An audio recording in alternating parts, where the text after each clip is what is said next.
I started the whole Salesforce thing like maybe a year and a half ago, maybe 2 years ago, something like that.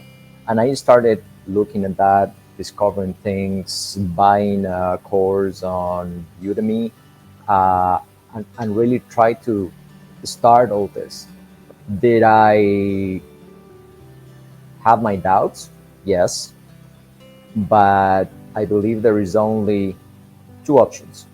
Either you quit or you keep going. And I kept going.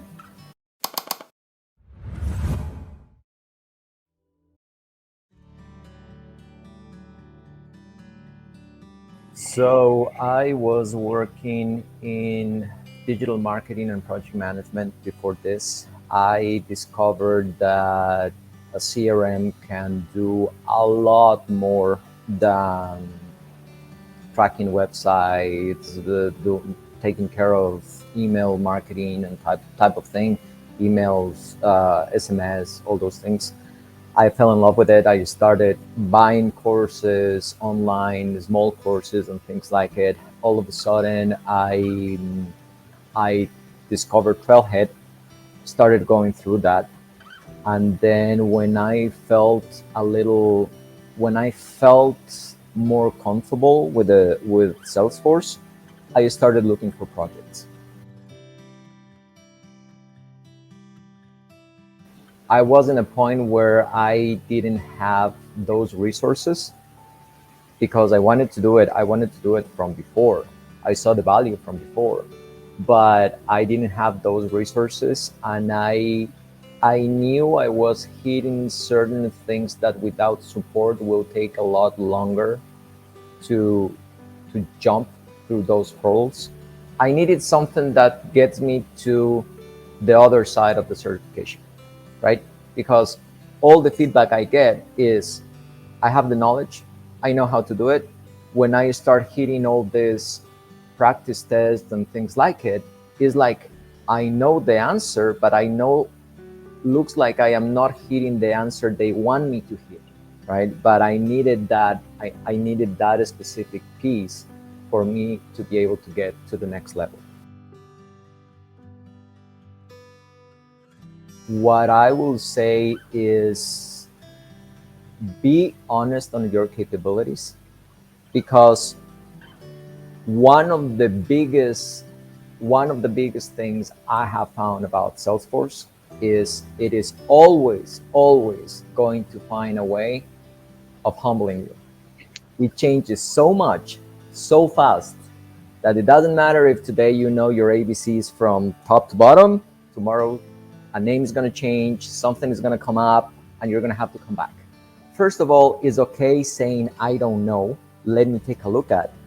But if they don't see you have that, let me take a look at and let me discover it, that could be a red flag for them.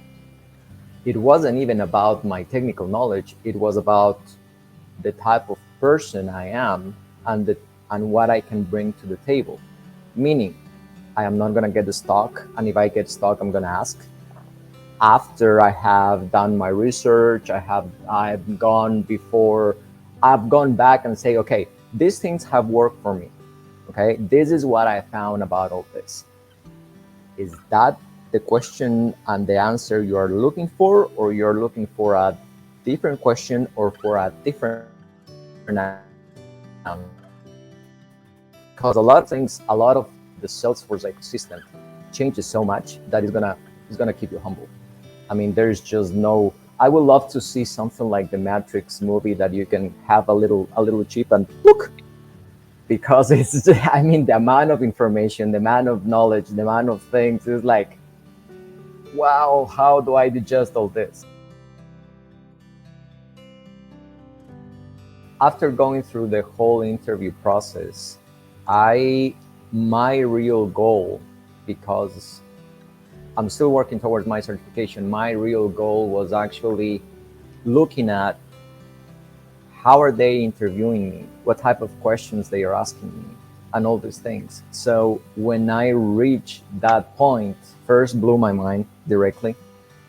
And the thing I saw on this particular person was he was really interested in Sebastian as a person.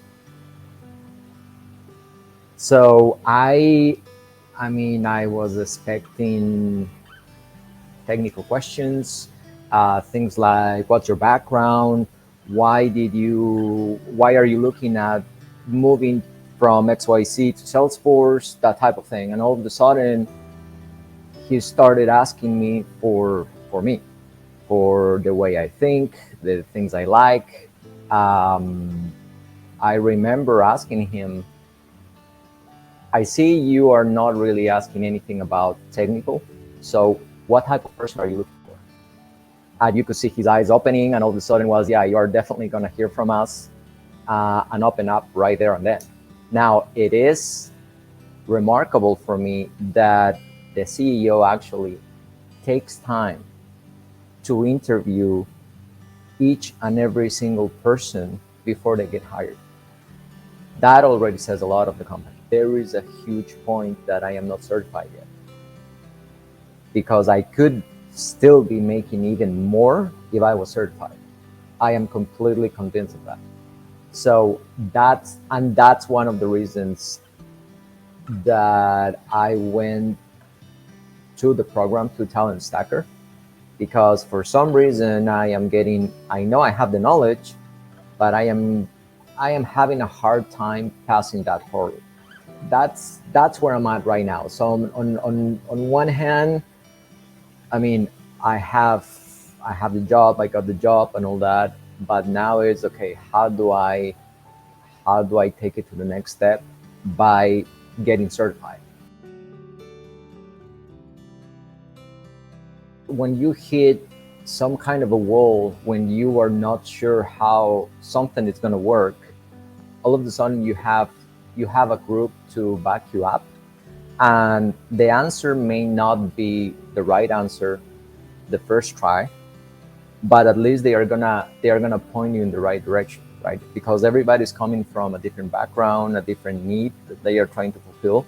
If they can point you in certain direction, or say, hey, what about, can you, I don't know, go to the app exchange and take a look at this part or at that part, and see if you can, after installing that, you can start customizing that if that adjust to your client needs. So that's a huge thing. I mean, there is a lot of value on that.